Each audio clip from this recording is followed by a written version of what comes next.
जय नानेश, जय रामेश और धर्मानुरागी माताओं, भाइयों एवं बहनों, सबको जय जिनेंद्र। हम लोग अपने जीवन के लिए विचार करते हैं और जब मैं पीएचडी का कार्य कर रही थी जैन दिवाकर चोटमल जी महाराज साहब पर, उस समय में मेरा नानेश गुरु से मिलना हुआ। नानेश गुरु बहुत मीठा बोलने वाले, दिल के बड़े सरल और सच्चे और एक अच्छे गुरु थे। मेरे रस से भरी उनकी जिनवाणी मेरे हृदय को छू गई।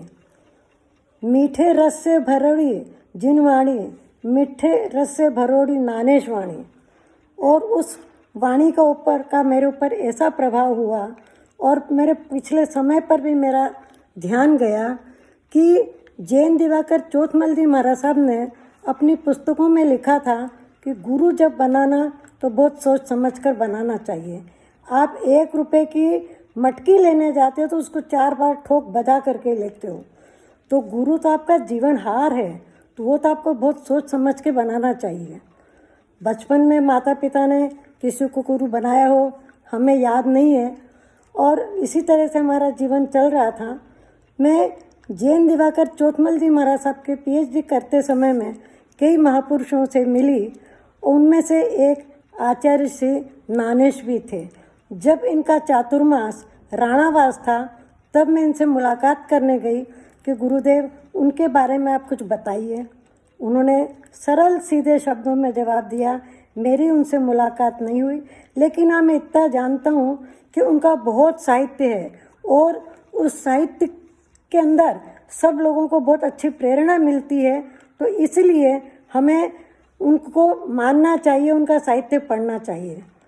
ये बात सुन कर के हमने सोचा कि ठीक है हम करेंगे ये काम भी। हमने अपने जीवन के लिए लक्ष्य बनाया कि हमें क्या करना चाहिए, और उसी समय में उन्हीं दिनों के अंदर समता संघ के अध्यक्ष श्रीमान खिंदावत साहब से मुलाकात हुई। समता भवन में उन्होंने मेरे को कहा आप जवाहराचार्य जी पर पीएचडी कीजिए। मैंने कहा भाई साहब अभी मेरा कार्य चल रहा है, इसके बाद में मैं करूँगी, और मेरा पूर्ण हुआ तब तक जवाहराचार्य जी पर पीएचडी हो गया। मैंने कहा चलो अच्छी बात है। तो इस तरीके से हमारे जीवन के अंदर ऐसी कई घटनाएं आती है।